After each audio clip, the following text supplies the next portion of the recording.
Сайн байцгаана уу? Шинэ дугаараараа уулзж байгаадаа баяртай байна. За өнөөдрийн ярих хэрэг бол Филиппиний нэгэн хотын дарга болон түүний гар хөл болсон хүмүүсийн уйлдсан маш аимшигтай цочирдмор хүний ясанд байж боломгүй хэрэг байгаа. Хамсаатнуудын дунд өндөр албан тушаалтай цагдаагийн офицер хүртэл байсан.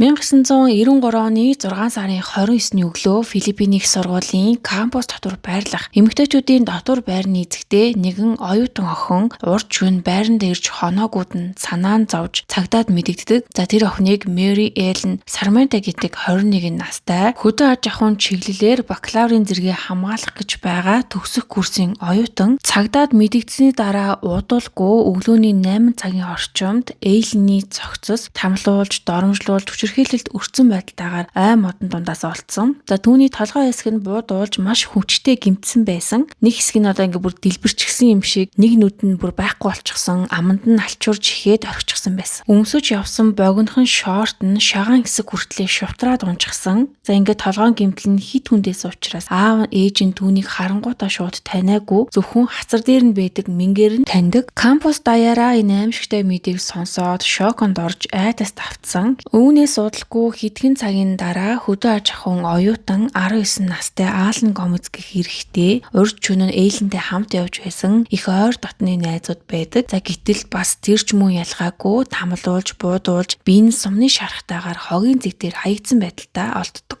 Энэ хэрэгт оролцсон хотын даргаас гадна 6 хүн байгаа. Хотын цагдаагийн дэд дарга, өөр цагдаа нар болон хотын даргын бие хамгаалагч ах дүүс, за тэр бүхий л хотын даргын зэхүү, бүр хотын даргын цэцэрлэгчийн ах нь гээд одоо эдгээр хүмүүс бүлэглэж нийлээд энэ хоёр хүнийг бол хөнөөсөн. Оюутнуудын цогцос олцсны дараа мэдээж энд хэрэгт холбоотой хотын цагдаагийн дэд дарга өөрөө хэсэг хүмүүсийг удирдаад өөрийнх нь гард орох бас хэрэгт холбоотой цагдаа нарт нөгөө хүүгийн цогцыг даатгаад хоёр тишээ явсан. Огцсон даруйдаа болоод хотын дарга Эллен охины цогцыг хараад өөрөвдөж өмсч явсан хувцас хүртэл түүний биен дээр нүмергөж их цай үний дүрж тоглож исэн. За хэрэг үйлдсэн хүмүүс даргийнхаа тушаалаар эргэн тойрных нь бүх нотлох баримтуудыг хуурамчаар бүрдүүлээд хэргийг хаах гэж байсан. За гэсэн чинь энэ хэрэг нь олон нийтийн анхааралд өртснөөс болоод хүн болгон яриад зурагт мэдээгээр нь гараад исэн чинь бүр цагдаагийн дээд газраас нь алдартай, маш чадвартай криминалист хүмүүс болон мөрдөгчдийг томилоод явуулчихсан. За өөртөө хэрэгээ дур мэдэж шал өөр баримт бүрдүүлээд хаах гэж идэл дээрээс нь өөр хүмүүс хүрээд ирсэнд эдгээр цагдаагийн ажилтнууд сандраад хотын даргад мэдгдсэн.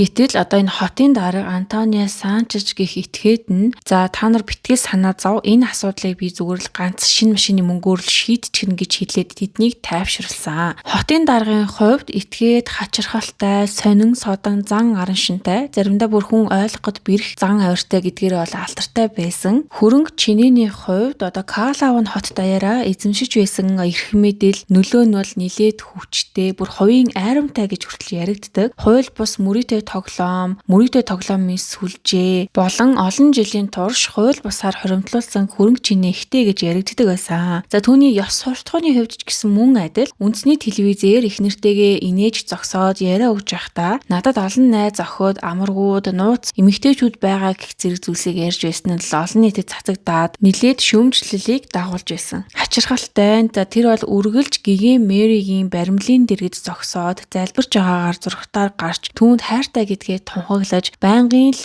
бурханлаг дүрс гэж харагддаг ийм хүн байсан. За ингэж явж байгаад Эллен гих энэ хохирогч эмэгтэй хотын дарга Антонио Санчезтай уулзаж сургуулийнхаа сонинд зориулж ярилцлага авсан. Энэ үеэс хотын дарга Эллен охиныг харж сонирхож шохоорхож эхэлсэн. Эллен охины хувьд малын хүнс шин тэжээлийн чиглэлээр суралцдаг, харин Аалан бол өхрийн махны үйлдвэрлэл чиглэлээр мэрэгжил эзэмшгээр суралцж байсан. За тэд бол найзуудтайгаа цагийг зөв болгосон кампус дотроо хөвчлэн өнгөрөөдөг жирийн л оюутнууд байсан. Хэргийг мөрдөн шалгаж авах явцад хотын дарга болон хотын даргын гар хөл болсон цагдаагийн дэд дарга тэргүүтэй хүмүүс шал өөр хуурамч нотлох баримтуудыг бүрдүүлээд цагдаад нөлөөлөх гэж хуурамчаар нотлох баримт бүрдүүлж зохиомол мэдүүлэг тарааж хэрэгт өөр хүнийг буруутгах төлөвлөгөө хэрэгжүүлсэн ч мөрдөгчд түүний мэдүүлгүүд нь хоорондоо зөрж худлаа ярьж байгааг нь тогтоогоод харин эсэргээрээ хотын даргыг өөрийг түүнийг нь цэжиглэж эхэлсэн. Шинээр томилогдож ирсэн мөрдөн байцаагчид хэргийг илрүүлэх гэж өдөр шөнөгүй зүтгэж байхад орон нутгийн цагдаа нар харин эсэргээрээ хэргийг илрүүлэх шийдвэрлэх сонирхол огтонч байхгүй бүх зүйлд хотын даргын эрх мэдлийн нөлөө бол илт мэдрэгдэжсэн. Гэмт хэрэг гарснаас хойш 2 хоногийн дараа хотын даргын цэцэрлэгч гинт алга болж сураг тасарсан. Хэрэг үйлдсэн байж болох үндэслэлтэй айдас сэтгэл зүйн дарамт сэжигтний параноид байдалд өртөөд алга болсон гэж цагдаа нар үзээд түүнийг 90 сорулжилж 8 сарын 10-нд баривчилсан. За тухайн цэцэрлэгч гэрч болохыг зөвсөөрч удалгүй хэрэгт хамтран оролцсон нэг этгээдэнч гэсэн гэрчийн мэдүүлэг өгч цагдаа нартай хамтарч ажиллахаар болсон. Хотын даргын хүмүүс ээжлэн охиныг хэсэг хугацаанд мөрдөж мөшгөж байсан. Охины өдөрч юу хийдэг цагийн хуваарийг нь мэдсэн гэмт бүлэглэлийн этгээдүүд 6 сарын 28-ны өглөөнөөс эхлээд бүх төлөвлөгөөгөө бүрэн боловсруулсан. Бөөнөрөө хамтдаа түргэний машин дотор суугаад хотын даргын цэцэрлэгчээр нь жолоодуулаад кампус руу явсан. Машин дотор явж байхдаа Луис гэх нэг этгээд нь бид хотын даргад бэлэг авахар явж гинэ гэж ярьсан байдаг. Тэд кампусыг маш удаанаар тойрч ээжлэн охиныг хайж эхэлсэн. За гисэн ч бол ээжлэн охин бол кампус дотор байгаагүй. Охиныг хайж байж болох бүхий л залуусын цуглардаг газраар явж байгаад оройн 7 цагийн орчимд ээжлэн болон Аалн хоёр хамтдаа Toyota Van маркийн машин дотор явж байгааг нь хараад тэдэн дээр шууд явж очиод зэвсгээр сүрдүүлээд машиныхаа нарт чирч оруулаад хүлээд амыг нь таглаад хотын даргын ферм рүү аваачсан. Ээлжнийг харсан хотын дарга бүр маш ихээр баярлаж бүр байж ядсан. Харин Аалн хүүг яагаад авчирсан талаар нь асуухад асуудал хүндрхээс сэргийлж авчирсан гэж хэлдэг. Ээлжин охиныг хотын дарга өөр өрөөнд чирч оруулаад цагийн турш олон удаа хүчирхийлэн доромжилсон. Харин энэ хооронд бүлгийн гишүүд цагийг зугаатаа өнгөрүүлэх гэж Аалныг бие махбодоор нь тамлан зовоож зохиж бүр дарамталж эхэлсэн. Газар дунаад бүр босч ирч чадахгүй болтлон зодсныхоо дараа хүчгсэн юм биш үстэй гэж хүртэл хоорондоо ярьцгааж ийсэн. За гисэн ч энэ үйл явдал бол тэдний хувьд дөнгөж эхлэл байсан. Шөнийн 1 цагийн орчимд хотын даргын хүмүүс өрөөнөөс ээлжин охиныг хүлээд амыг ингээд боочгсон байдалтай гаргаж ирсэн. Хөөрхий охин бүслэхийнээсээ доош нүцгэн уйлж орилж ухаан алдтлаа айж чочирсан байдалтай гарч ирдэг. Удалгүй араас нь хотын даргач гэсэн өөрөө бас л доогоороо ямар ч хувцсгүй гарч ирээд би наад охиноос ч одоо бүр аль хэдийн уйдчихлаа. Та нар одоо хүснээ хийж болно гэж хэлсэн.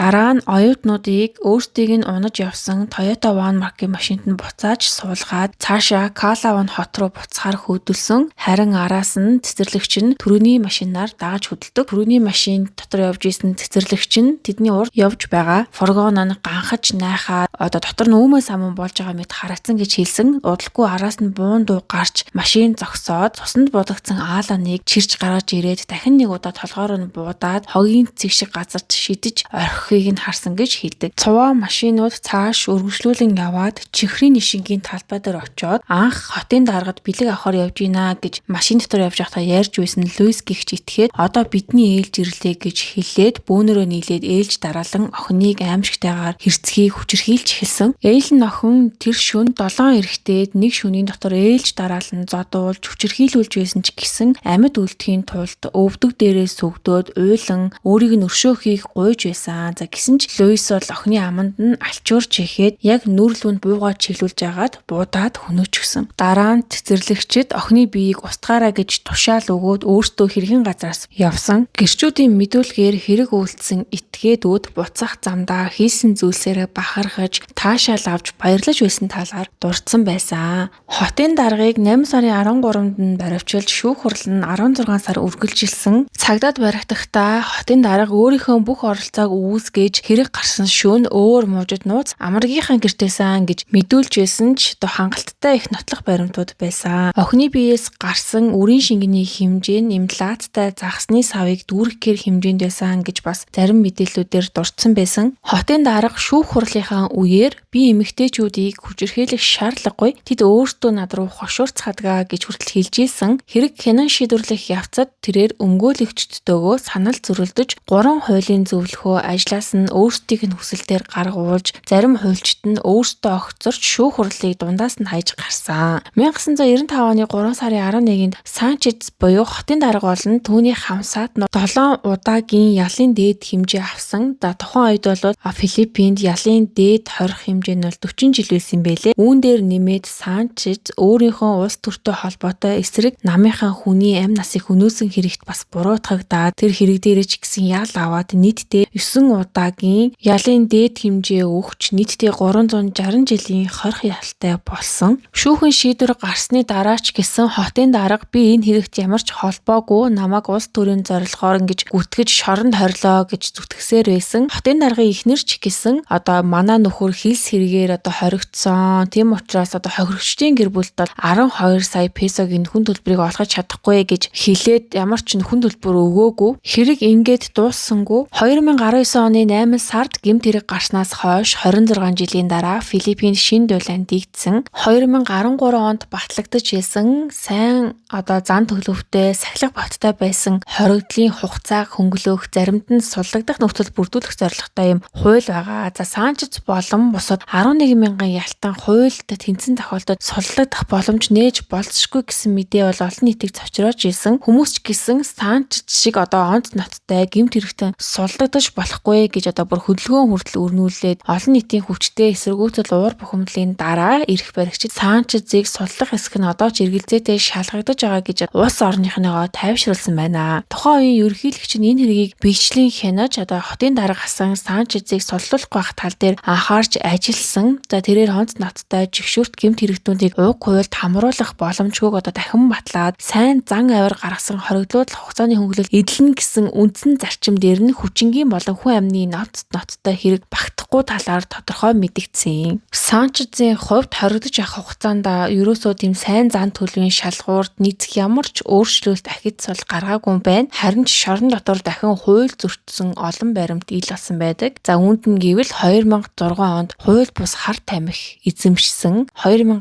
онд түүний Гиген Мариягийн баримл дотор нуусан 1 сая песогоос давсан үн бүхий масруулах бодисыг хууль хяналтынхан олж хураан авсан. 2015 онд түүний 20 өрөөнд агаар жуулагч болон хавтгай дэлгэцтэй телевиз ашиглаж байсан нь тогтоогдсон. 2019 онд түүний хууль бусаар олж авсан 19 үйл хөдлөх хөрөнгө эд хөрөнгүүдийг нь хурааж улсад буцаан шилжүүлсэн. Харин 2021 оны 3 сарын 27-нд өглөө эрт өрөөнийх нь хамт хоригдож исэн хүмүүс Санчезийг ямар ч ухаангүй олж авахт нь олоод эмнэлэгт хүргэсэн ч гэсэн тэр аль хэдийн нас барсан байсан. Үхлийн шалтгаан нь бөөрийн архаг өвчин, чихрийн шижин, цусны даралт ихсэх зэрэг бусад олон архаг суурь өвчнүүдээс нь болсон юм байна. За ингээд өнөөдрийн дугаарыг энэ хүртэл сонссонд баярлалаа. Дараагийн дугаараар дахин уулзлаа. Түр баяртай.